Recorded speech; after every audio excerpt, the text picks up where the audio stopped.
Muhammad.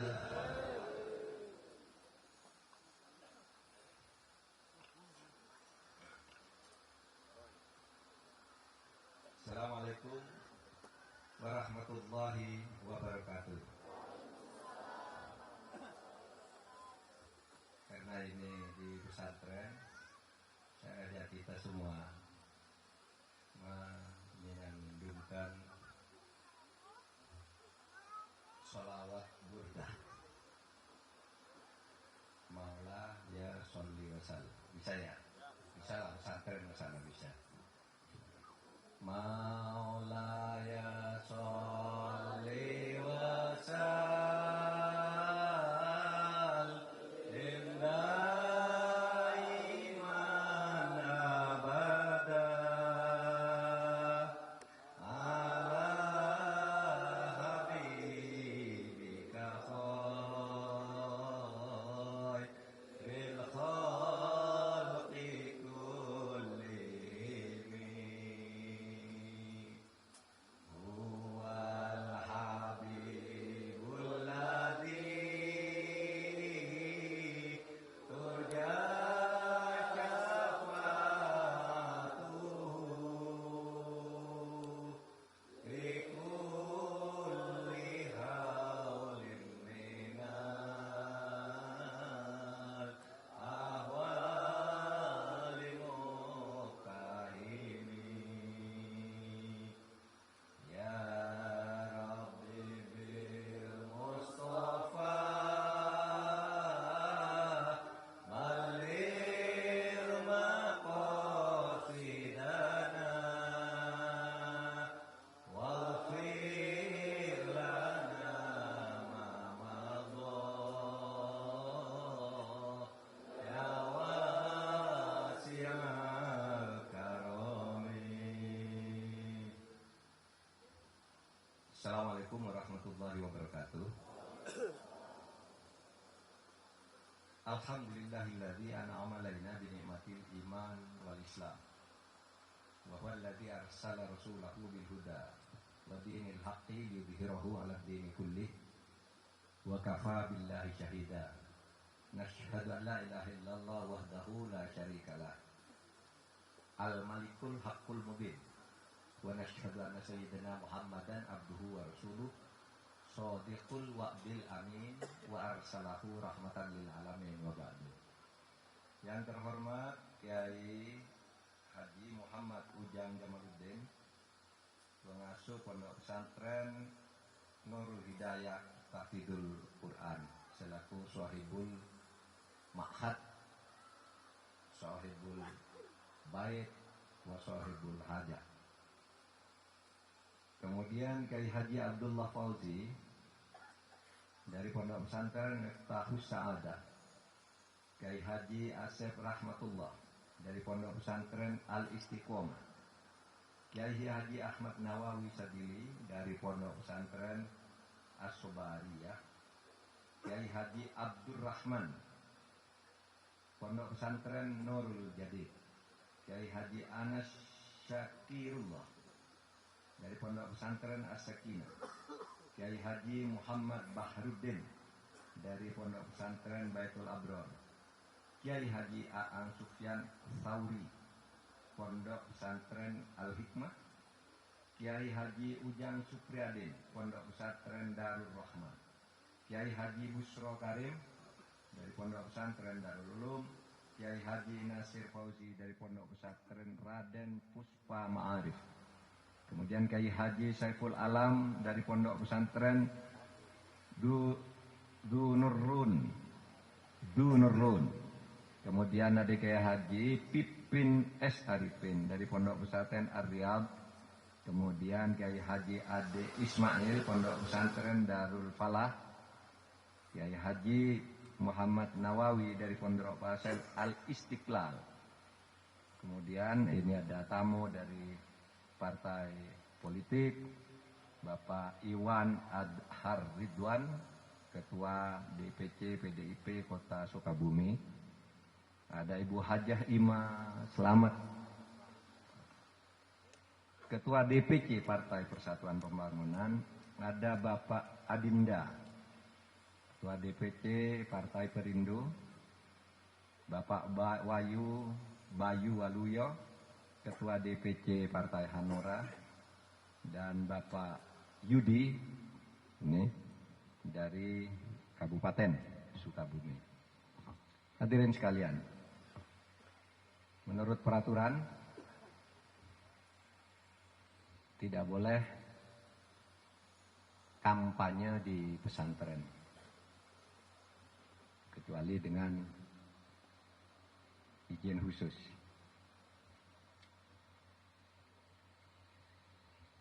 Saya sampaikan bahwa hari ini saya datang bukan untuk berkampanye tapi untuk halakoh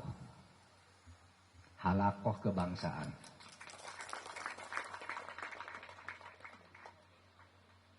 Sebenarnya bicara politik di pesantren itu boleh, tetapi politik itu ada dua. Satu politik tingkat tinggi, namanya high politics. Kalau Gus Dur menyebutnya politik inspiratif. Yang kedua, politik tingkat bawah, tingkat rendah, namanya low politics. Ya, politik praktis. Nah, saya sekarang akan bicara yang high politics. High politics itu wajib dibicarakan di pesantren, bahkan diajari. Di pesantren itu diajari high politics, yaitu fiqhus siyasah, fikih politik namanya. Yang bicara tentang nilai-nilai berpolitik yang baik, nilai-nilai mencintai tanah air secara baik. Nah, yang tidak boleh itu politik praktis. Politik praktis itu politik elektoral. Nah, politik elektoral itu kalau saya tidak perlu kampanye di pesantren. Pesantren itu sudah punya hati nurani untuk memilih yang benar. Ya, saya tidak perlu mengatakan, hai pesantren, pilihlah si A, pilihlah si B, pilihlah si C. Tidak usah dikatakan itu, nanti dipilih sendiri. Karena kalau sudah nyuruh milih kontestan tertentu itu namanya politik praktis. Nah, kalau politik praktis itu bisa disampaikan di tempat kampanye. Di sini bukan tempat kampanye tapi tempat halakoh. Saya akan bicara nilai-nilai kebangsaan kita karena ini halakoh kebangsaan. Saudara, kita harus bersyukur sebagai bangsa Indonesia yang juga umat Islam mempunyai satu negara yang merdeka. Harus bersyukur kita. Saya sering bercerita begini. Saya dulu mondok di pondok pesantren. Tahun 68, 69 saya itu mondok. Masih kecil sekali. Nah, waktu saya mondok itu umat Islam itu masih sangat terbelakang. Saya dulu waktu mondok itu, iya, pondoknya enggak pakai tembok, pakai anyaman bambu. Pakai anyaman bambu, satu kamar kecil gitu. Isinya 20 orang. Lampunya lampu teplok, enggak pakai listrik. Kalau masak sendiri pakai tungku batu. Itu saya tahun 69, masih kecil sekali. Jadi karena satu kamar tuh isinya 20 orang, kita enggak pernah bisa tidur di kamar. Tidurnya di mana? Tidurnya di masjid, di emper-emper masjid, kemudian di depan surau gitu. Gitu-gitu. Bawa tikar kecil tidur gitu. Dulu tahun-tahun itu masjid jarang.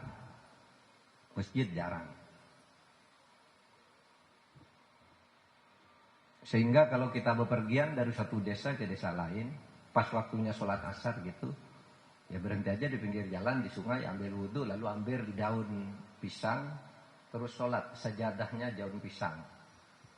Itu saya waktu kecil, saya ngalami betul. Nah saudara, alhamdulillah sekarang ini setelah kita punya Indonesia merdeka,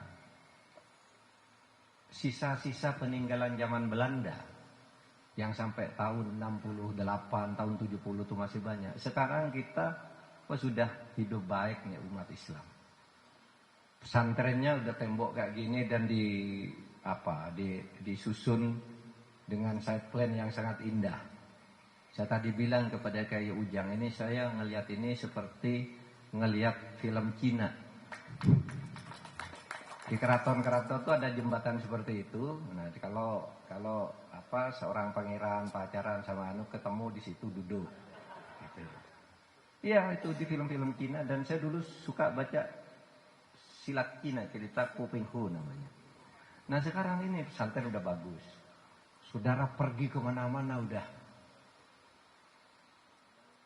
berhenti di masjid manapun, pergi kemana, wah mau sholat, oh masjid di sana Pak, ditunjukin orang, masjidnya bersih. Dari Sukabumi ke Jakarta misalnya, saudara mau sholat di mana, tinggal aja bilang ke supir, cari masjid di depan, berhenti, udah bisa. Dulu nggak ada begitu. Nah oleh sebab itu kita harus syukuri kita punya negara Indonesia yang berdasarkan Pancasila dan Undang-Undang Dasar 1945 ini. Karena dengan negara yang berdasar Pancasila ini, umat Islam kemudian dari waktu ke waktu maju. Saya misalnya, ketika kecil itu, cita-cita saya tuh apa? Cita-cita saya tuh kecil sekali. Saya mondok di pesantren, bisa ngaji, kemudian masuk ke pendidikan guru agama, PGA namanya, pendidikan guru agama negeri. Itu cita-citanya ingin menjadi guru agama di sekolah dasar. Nah kalau lulus PGA itu, saudara, itu pangkatnya golongan 2A. Ngajar di sekolah dasar. Gajinya kecil sekali. Nggak cukup 1 bulan gaji. Tapi senang jadi guru agama, punya penghasilan tetap. Sama saya masuk pendidikan guru agama.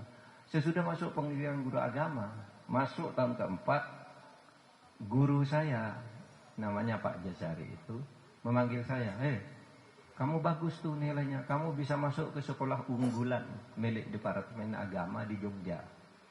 Namanya Pendidikan Hakim Islam Negeri. Masuk saya dengan beasiswa, namanya waktu itu namanya siswa ikatan dinas.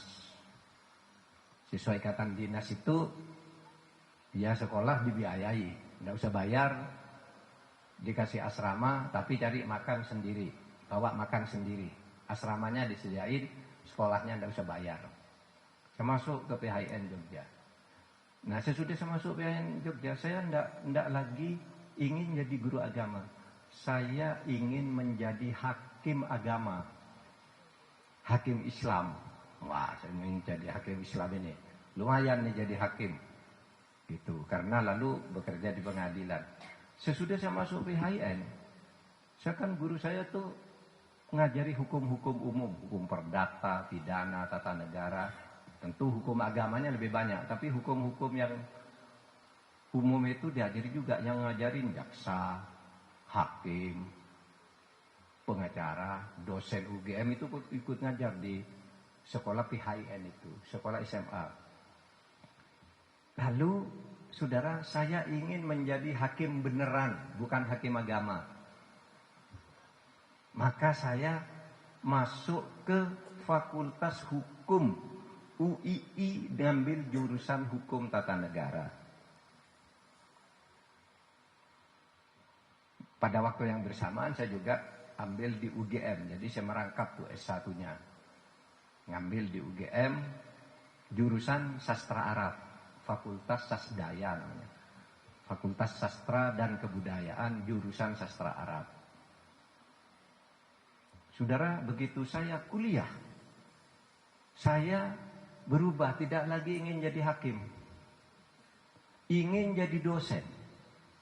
Karena saya kagum pada dosen-dosen muda itu, kalau ngajar bawa buku hebat, profesor selalu ngutip buku, bawa teori ini. Saya ingin jadi dosen aja deh. Gitu. Ini, jadi guru agama, ingin jadi hakim agama, ingin jadi dosen, berubah. Sudah itu, saya jadi aktivis, karena waktu saya kuliah itu banyak mahasiswa demo, partai politik gencar, gitu. Lalu, saya ingin jadi anggota DPR. Hebat tuh anggota DPR, waktu itu DPR tuh yang hebat-hebat ya.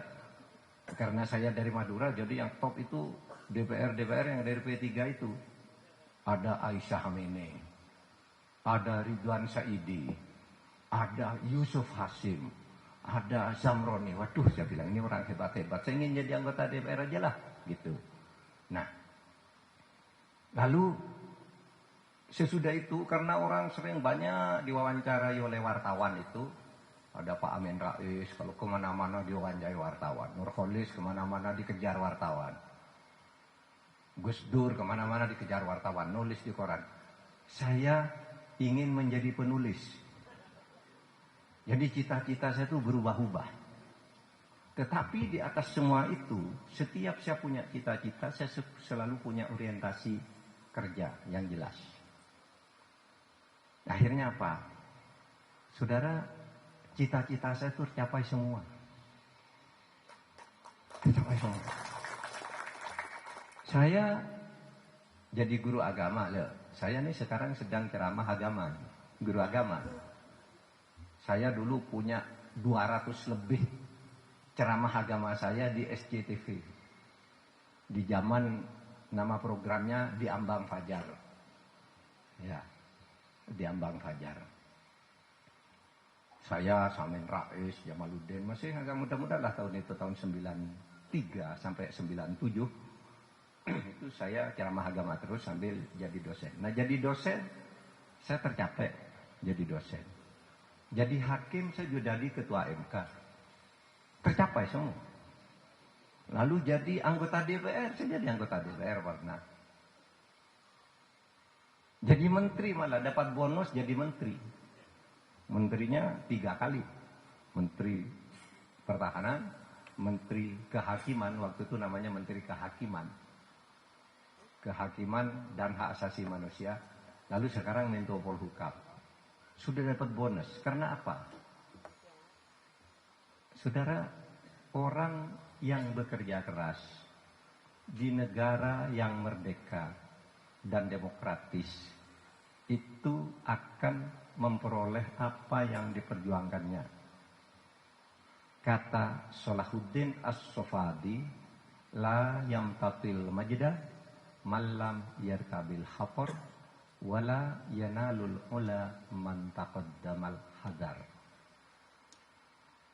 Kalau kamu ingin sukses, ini kuncinya, kata Salahuddin. La yamtatil majda malam yarkabil hafar. Tidak akan pernah sukses usaha setiap orang itu kalau dia penakut, tidak mau bekerja keras. Penakut, pemalas itu namanya yarkabil hadar. Jadi orang yang ingin sukses itu bekerja keras. Karena kita punya negara yang memfasilitasi kalau kita bekerja keras, jalan akan terbuka. Lalu ada kata, wala yanalul ula man taqaddamal hadar. Tidak akan pernah menjadi orang terhormat siapapun kamu itu kalau sebelum berbuat sudah menyatakan tidak berani, takut. Jadi kuncinya kerja keras dan tidak takut. Yang penting benar. Itu sebabnya lalu saya sekarang yang melampaui berbagai pekerjaan, ya, jadi dosen sejak tahun 84, tahun 99, 15 tahun sesudah saya jadi dosen di kampus, terus dapat gelar profesor, guru besar. Lalu saya ikut Gus Dur ke Jakarta, diangkat menjadi menteri. Sejak saat itu sampai sekarang saya terus ada di Jakarta dan berpindah-pindah pekerjaan. Jadi menteri 3 kali, ketua MK, jadi DPR, pernah di BPIP juga. Itu artinya apa? Kerja keras. Dan ini membuktikan bahwa pendidikan pesantren itu tidak kalah unggul dengan pendidikan universitas. Saya bilang, loh, saya dari pesantren. Saya ingin tanya, di Jogja nih, saya ingin tanya, di Jogja ya, punya Universitas Gadjah Mada yang terbesar. Apakah di Universitas Gadjah Mada itu sudah pernah melahirkan alumni yang menduduki 3 poros kekuasaan? Ada, namanya Mahfud. Porosnya legislatif, eksekutif, yudikatif. Yang lain ya mungkin yudikatif ya. Yang lain mungkin legislatif ke eksekutif. Saya 3 ini udah dimasuki semua. Lulusan pondok pesantren. Makanya tadi bahasa Arab saya bagus. Karena saya dari pesantren. Sejak kecil saya sudah diajar itu. Soal domer. Ya, fa'ala, fa'ala, fa'alu, fa'ala, fa'alata, fa'alna, fa'alta, fa'altu, ma'faltu, hafal saya semua.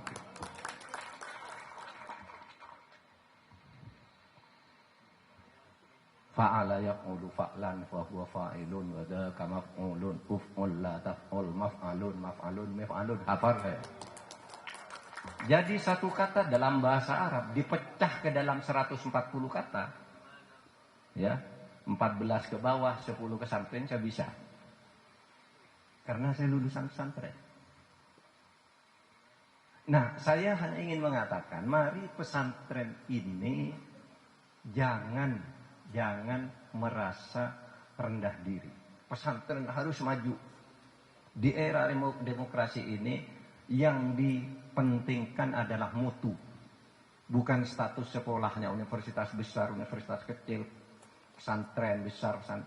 Pokoknya kalau orangnya bermutu, ya jadi. Nah itu semua karena kita punya sebuah negara kesatuan Republik Indonesia. Saudara, saya ingin katakan, negara kesatuan Republik Indonesia ini disusun oleh para pendiri bangsa, termasuk di dalamnya para kiai. Termasuk di dalamnya para kiai. Sehingga ketika Indonesia berdiri itu, antara faham keislaman dan keindonesiaan itu sudah satu. Apa artinya? Bahwa keislaman dan keindonesiaan harus menyatu. Artinya orang Islam itu harus mengakui Indonesia sebagai negara milik bersama.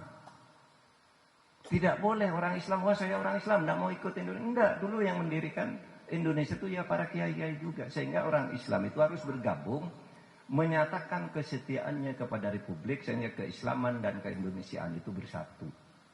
Cinta kepada Islam, cinta kepada tanah air.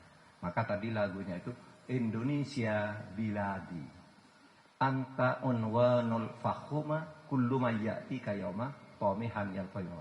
Indonesia hubbul watan minal iman, cinta tanah air itu bagian dari iman. Cinta tanah air bagian dari iman. Apa tanah air kita? Indonesia Biladi. Indonesia ini adalah tanah airku, negaraku. Jangan bilang orang Islam, enggak, ini bukan negara Islam. Yang masih bermimpi negara Islam itu berarti belum tahu arti bahwa keindonesiaan dan keislaman itu bersatu. Kok masih ada orang bergerak, saya mau mendirikan negara Islam? Apaan? Ini didirikan oleh tokoh-tokoh Islam. Indonesia ini, coba kiai kita yang masuk ikut mendirikan negara ini. Kiai Hasyim Asy'ari, Kiai Wahid Hasyim, ini jadi anggota BPUPK ini, panitia pendiri negara nih. Kiai Wahid Hasyim, Kiai Maskur. Dari Muhammadiyah ada Ki Bagus, ada Kahar Muzakir. Dari PSII ada Agus Salim. Dari Masumi ada Abi Pusno, Cokro Suyoso. Ada Sukiman, Wiryo Sanjoyo. Lalu ada juga Bung Hatta, Bung Karno, Yamin dan lain-lain. Yang seluruhnya tuh berjumlah 62 orang. Indonesia didirikan oleh mereka. Jadi Indonesia ini adalah produk kesepakatan para ulama. Sehingga Indonesia harus menyatu. Keislaman dan keindonesiaan harus ada dalam satu ramuan bahwa kita cinta Islam dan cinta tanah air Indonesia. Apa bentuk ramuan itu? Maka Islam yang dianut oleh Ahlus Sunnah wal Jamaah, oleh pondok pesantren, itu adalah Islam wasatiyah. Islam jalan tengah, Islam yang adil. Islam wasatiyah itu kuncinya yang pertama iktidal. Memperlakukan semua orang itu sama, meskipun agama dan suku berbeda tapi harus bersatu. Islam, Kristen, Hindu, Buddha, bersatunya Indonesia, bersaudara. Ibadahnya sendiri-sendiri, tapi kalimatun sawa. Ya, kan ada di Quran tuh. Qul ta'alau ila kalimatin sawa. Gitu. Mari kita ketemu kalimatin sawa itu visi yang sama. Meskipun agama beda, tujuan kita Indonesia merdeka. Hindu, Kristen, Buddha, Islam, Katolik, Konghucu, itu kan sama, ingin Indonesia merdeka dan maju. Nah itu namanya kalimatun sawa. Ingin pemimpin yang adil, jujur, tidak berbohong, itu kalimatun sawa. Agama apa saja sama, itu keislaman dan keindonesiaan itu seperti itu. Iktidal. Lalu apa? Tasamuh, toleran. Itu keislaman dan keindonesiaan itu menuntun agar orang Islam itu toleran terhadap perbedaan, karena perbedaan itu adalah ciptaan Allah. Walau sya'allahu laja'alakum ummatan wahidah walakin liyabluwakum fima atakum. Ini kata Allah sendiri berkata kepada kita. Kalau Allah itu mau, ini firman Allah, kalau aku mau, walau sya'allah, kalau aku mau, maka kamu semua ini jadi satu agama saja. Jadi satu ras saja, ummatan wahidah. Agamanya sama, sukunya sama, rasnya sama. Kalau Allah mau, tapi Allah tidak mau. Untuk apa? Walakin liyabluwakum fima atakum. Tapi saya sengaja menciptakan kamu itu berbeda. Untuk mengujimu. Diuji untuk apa? Fastabiqul khairat. Diuji mau berlomba enggak untuk berbuat kebaikan bagi kemanusiaan. Ya. Jadi pastikan bahwa kita ini orang Indonesia. Indonesia biladi. Keislaman kita melebur dengan keindonesiaan kita. Dan keindonesiaan itu artinya Bhinneka Tunggal Ika. Tidak boleh kita berlaku separatis. Saya tidak mau, saya orang Islam, kuat sendiri, besar sendiri, harus mendirikan negara Islam. Itu konyol, itu salah. Dulu Nabi Muhammad itu mendirikan negara apa? Mendirikan negara itu Nabi Muhammad tidak bilang negara Islam.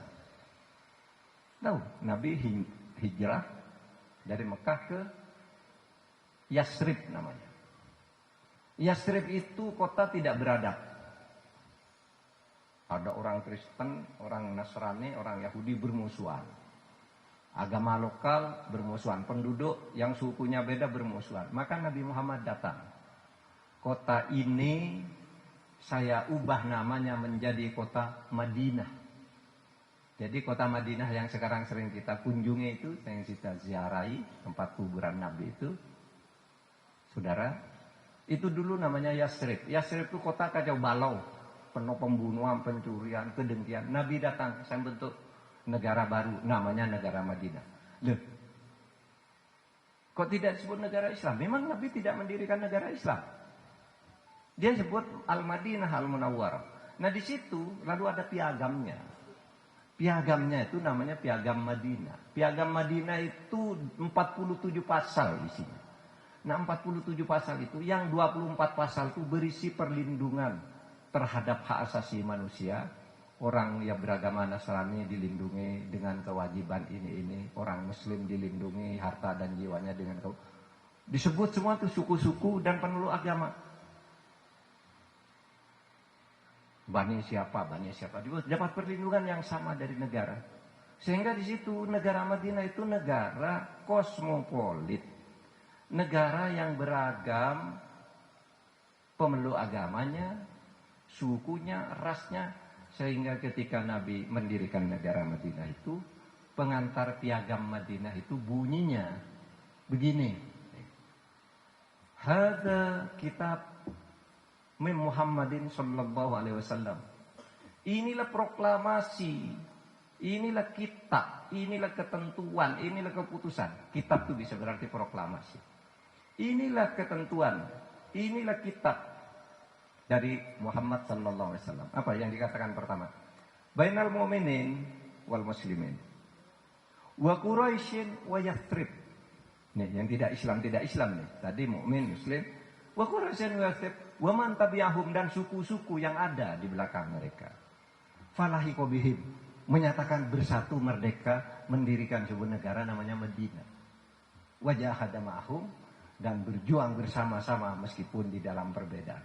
Jadi Indonesia ini harus diperjuangkan bersama sebagai rasa cinta kita terhadap tanah air kita. Karena dulu Nabi Muhammad mendirikan negara yang sama. Kalau Nabi mau kan, kalau Nabi memang diperintahkan oleh mendirikan satu negara Islam, gampang diumumkan semua dunia negara Islam jadi satu. Tapi Nabi tidak. Sehingga pengikut Nabi itu bukan hanya orang Islam. Banyak yang lupa bercerita bahwa pengikut Nabi yang sangat setia itu seorang Yahudi namanya Muhairik. Tahu Muhairik itu siapa? Muhairik ini orang Yahudi, tapi warga negara Madinah, ikut berperang dia. Setiap Nabi berperang ikut. Ditanya, Muhairik, kamu kok ikut berperang ini kan Islam? Enggak. Saya enggak membela Islam. Saya membela tanah air. Itu. Sehingga kalau di bahasa lagu kita misalnya Al-Madinah Biladi. Kan gitu kan? Ini Indonesia Biladi. Madinah Biladi waktu itu, kata si Muhairik. Anta unwamul anta unwanul fakhoma, engkau adalah panji kebesaranku. Sama. Sehingga ketika suatu saat Muhairik ikut perang Uhud, gugur di perang Uhud. Karena gini kan, perang Uhud tuh satu perang di mana Nabi berperang kalah. Sesudah perang Badar. Perang Badar tuh 300 orang mengarahkan 1.100 orang. Hebat tuh perang Badar. Tapi kata Nabi sesudah perang Badar, jangan gembira dulu. Kamu bisa mengalahkan perang Badar yang begitu hebat, nanti kamu menghadapi perang yang begitu dahsyat lagi, yaitu perang melawan hawa nafsumu sendiri. Datanglah perang Uhud. Nah, perang Uhud nih Nabi ngatur strategi. Berapa dulu kamu di atas bukit Uhud di sini ya. Nanti medan pertempuran ada di bawah. Kamu disiplin di sini. Saudara, perang. Orang Quraisy itu sudah lari. Nah, karena orang Quraisy lari meninggalkan hartanya, meninggalkan kuda. Orang Islam yang di bukit ini hawa nafsunya muncul untuk memiliki harta rampasan. Turun semua berebut harta. Tiba-tiba orang kafir yang sudah lari itu naik ke bukit ini, ditembaki semua dengan panah. Jedat sampai akhirnya banyak perang gugur, termasuk Sayyidina Hamzah dibunuh di situ. Nabi Muhammad juga sudah menjadi sasaran tembakan, bunuh Muhammad juga tidak. Nah, disitulah banyak orang lalu menjadikan badannya sebagai tameng. Allahu Akbar, saya cinta kamu Rasul. Badannya jadi tameng. Mereka semua mati, termasuk Muhairik tuh, yang orang Yahudi tadi ketembak dan jedak gitu. Lalu dia sudah tengah nafasnya, ditanya oleh sahabat yang hidup, Muhairik, kamu sudah gugur, nampaknya kamu sudah akan mati. Apakah kamu mau berpindah menjadi agama Islam dari agama Yahudi? Kata Muhairik, tidak. Saya mati dalam keadaan Yahudi. Tanya lagi, kenapa kamu membela Muhammad? Karena Muhammad itu orang adil, bukan karena Islamnya, karena keadilannya, ketegasannya, keteladannya, akhlaknya. Jadi saya ini membela tanah air yang dipimpin oleh Muhammad, bukan membela Islam. Terus hartamu yang banyak mau kamu kemanakan? Apakah mau saya serahkan ke keluargamu atau bagaimana? Muhairik bilang, tidak, seluruh harta saya diwakafkan kepada perjuangan negara Madinah. Bayangin, orang Yahudi, saudara, bergabung dengan Islam. Jadi Islam yang di sini ini harus mengikuti cara Nabi Muhammad melindungi dan menghargai orang yang sama. Itulah keislaman dan keindonesiaan. Sehingga kita harus mencintai Indonesia ini sebagai negara kita. Karena itu tadi, begitu kita punya Indonesia merdeka, umat Islam maju. Ada yang jadi profesor, jadi presiden, jadi menteri, jadi ketua DPR, DPRD, pesantrennya mewah-mewah. Iya, pesantren terus berkembang. Nah, itulah sebabnya dalam rangka ini saya ngajak kita semua, mari cintai negara ini. Jangan pernah lelah mencintai Indonesia. Bahwa ada ketidakadilan di mana-mana, kita perbaiki. Kita perbaiki. Ada misalnya polisi yang sewenang-wenang, kita beritahu. Karena tidak semua polisi itu sewenang-wenang. Sama juga di masyarakat, ada orang yang suka sewenang-wenang, di polisi ada juga. Tapi secara umum, sebagai korps misalnya, polisi itu baik. Coba bayangkan saudara, kalau polisi itu mogok, misalnya, saya ini kok dijelek-jelekan terus, saya mogok 1 jam, hancur negara saudara. Kenapa? Dalam 1 jam itu kalau ada orang merampok, orang memperkosa, orang membunuh, polisi, Pak lapor polisi, enggak, saya masih mogok. Saya sudah selesai mogok, sudah terbakar semua negara ini. Polisi sudah selesai mogok, udah nggak bisa diperbaiki lagi. Oleh sebab itu, saudara, mari kita terima semua itu sebagai satu fakta, di mana di setiap institusi itu ada oknum jahatnya, ada orang baiknya. Dan kita ingatkan bahwa polisi, tentara, pejabat itu adalah teman rakyat.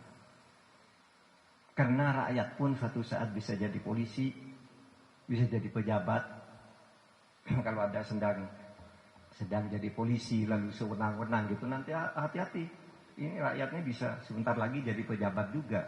Anda nanti bisa dibales kalau main-main kan gitu. Nah, oleh sebab itu mari kita proporsional saja melihat ini. Nah, saudara sekalian, mengapa kita perlu menjaga negara Indonesia ini? Mengapa? Karena dengan mempunyai negara Indonesia, kita bisa beribadah dengan baik. Coba kalau belum merdeka, saya katakan tadi, sudah merdeka saja, 20 tahun merdeka belum apa-apa loh. Waktu itu, tahun 68, 22 tahun merdeka, saya sholat masih di tepi sungai pakai sajadahnya. Wah, sekarang kan pergi kemana pakai mobil, ada sajadah, pecinya ada 4 gitu di mobil. Nah, saya mau sholat berhenti. Nah, karena Indonesia merdeka sekarang nih, ada pesantren udah bagus, di mana-mana udah bagus. Itu yang saya katakan tadi, maka Indonesia dijaga karena dengan mempunyai negara merdeka seperti Indonesia ini, maka kita bisa melaksanakan perintah Allah dengan baik. Apa perintahnya? Sebenarnya perintah Allah itu kan sederhana. Wa ma khalaqtul jinna wal insa illa liya'budun. Saya ciptakan jin manusia itu hanya agar beribadah kepadaku. Nah, kalau beribadah tidak bisa dilakukan kalau kita tidak punya merdeka, maka punya negara merdeka itu menjadi wajib juga. Karena dalilnya itu mala yatimul wajib illa bihi fahuwa wajib.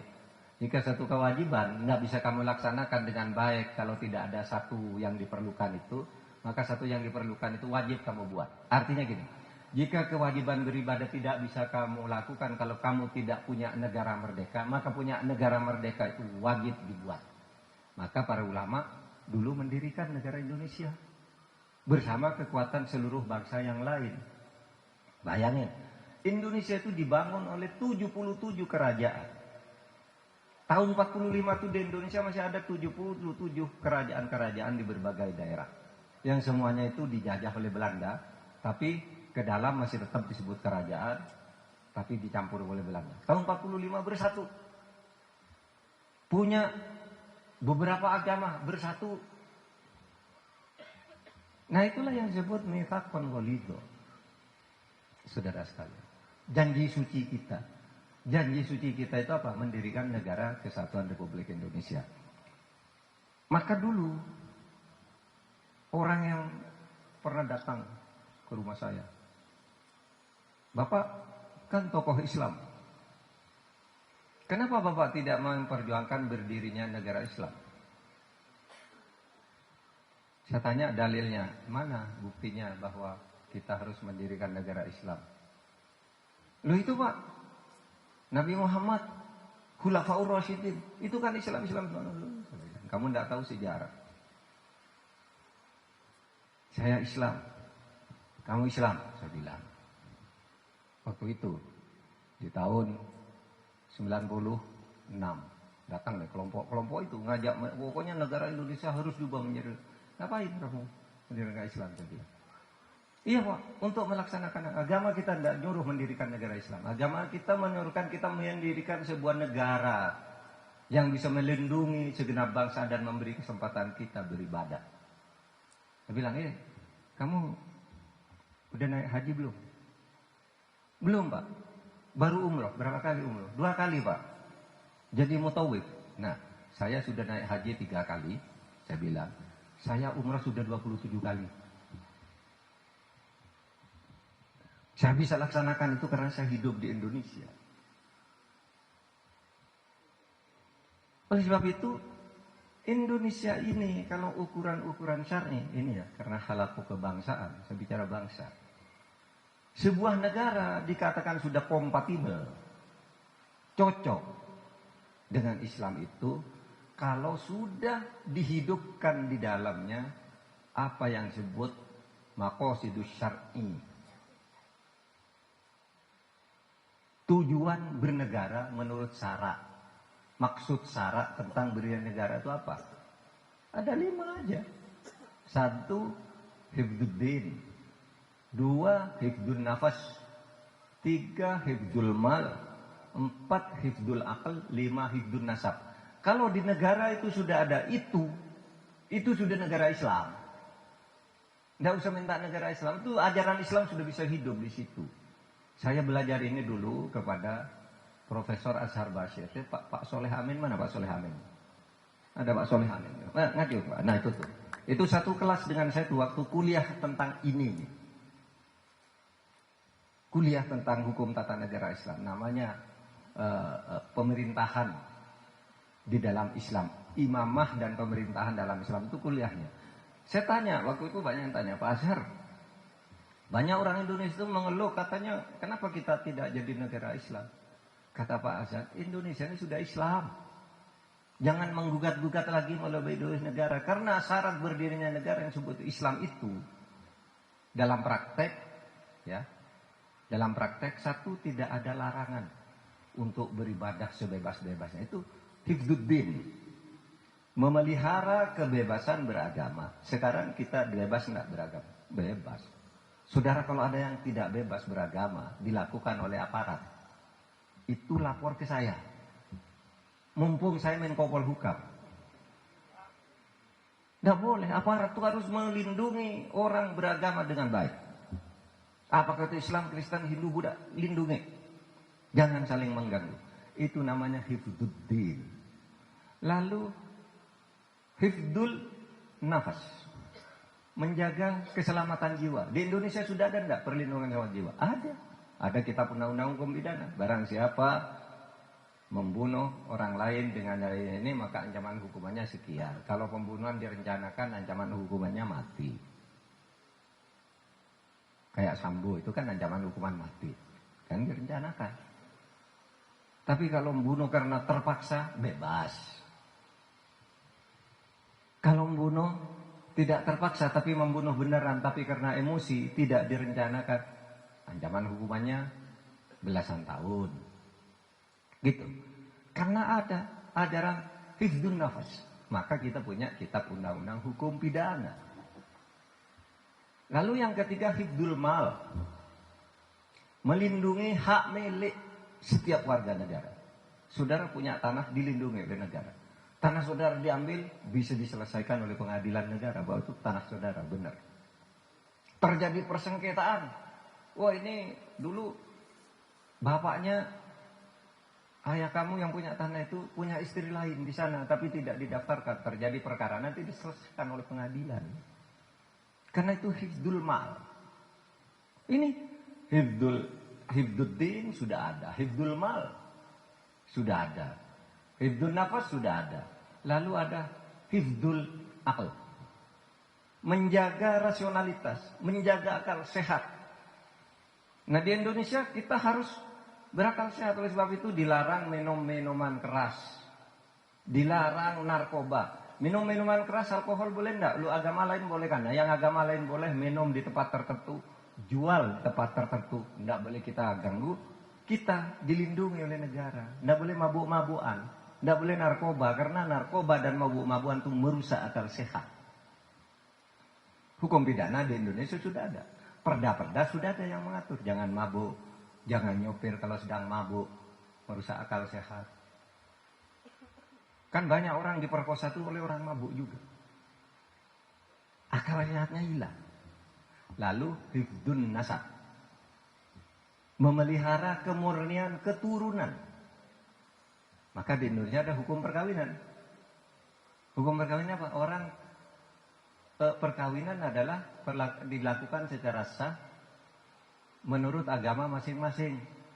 Agar apa? Agar jelas nih keturunannya siapa, kawinnya kapan. Kalau enggak pernah kawin pakai hukum perkawinan, di sana buat anak, sana buat anak, sana buat anak. Nanti pas dia mati, hartanya jadi rebutan, semua ngaku anak. Tidak ada hifdzun nasabnya di mana ini? Ya kan? Maka kembali siapa yang kawin secara sah dan di mana? Itu hukumnya. Menurut agama apa? Itu hukumnya.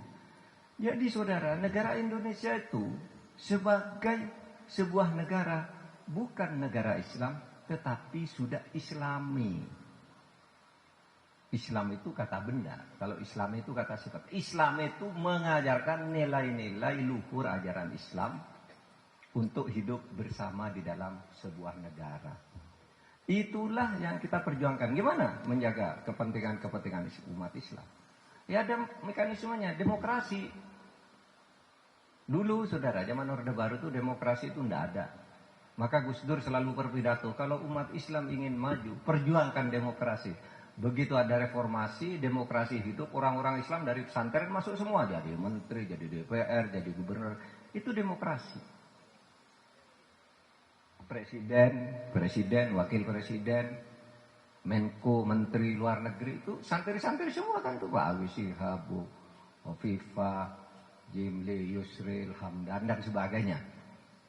Santri-santri bisa masuk melalui demokrasi. Indonesia itu kelola secara demokrasi.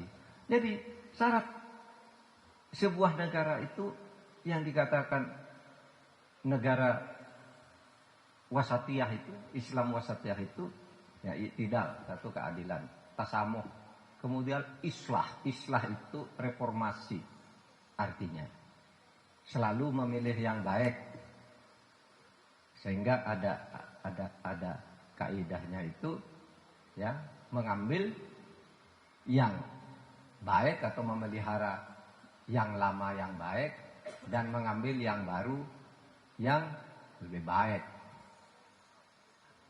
Al-muhafadzatu alal qadimis sholih wal ahdu bijadidil aslah. Itu kan dalilnya kalau dalam Islam. Saudara, di dunia ini, saudara sekalian, tidak ada bangsa yang monolitik, hanya terdiri satu bangsa gitu, terdiri dari satu agama. Tidak ada. Gitu. Di Mekah aja ada, di Saudi Arabia ada, cuma dilarang masuk ke kota Madinah dan kota Mekah. Orang yang beragama lain kan ini banyak, yang masih beragama nenek moyang juga masih banyak. Tidak ada satu negara. Oleh sebab itu kita di negara ini sudah benar hidup bersama secara rukun untuk kemajuan bersama sebagai sebuah geopolitik, sebuah satu kesatuan. Nah, mari jaga Indonesia ini dengan sebaik-baiknya dan penuh kecintaan kepada negara ini, yang antara lain saudara nanti laksanakanlah, ikutilah pemilu dengan benar, jujur, adil, dan saudara memilih sesuai dengan apa yang menurut keyakinan saudara itu patut dipilih. apa yang aspirasi saudara inginkan dibawa oleh siapa. Nah itu saja. Ya, inilah kuliah politik tingkat tinggi yang saya sampaikan di sini. Sekian, saya persilahkan kalau mau ada yang tanya. Namanya halakoh itu boleh ada yang tanya. Nah itu sudah banyak yang kita buka ya. Ini yang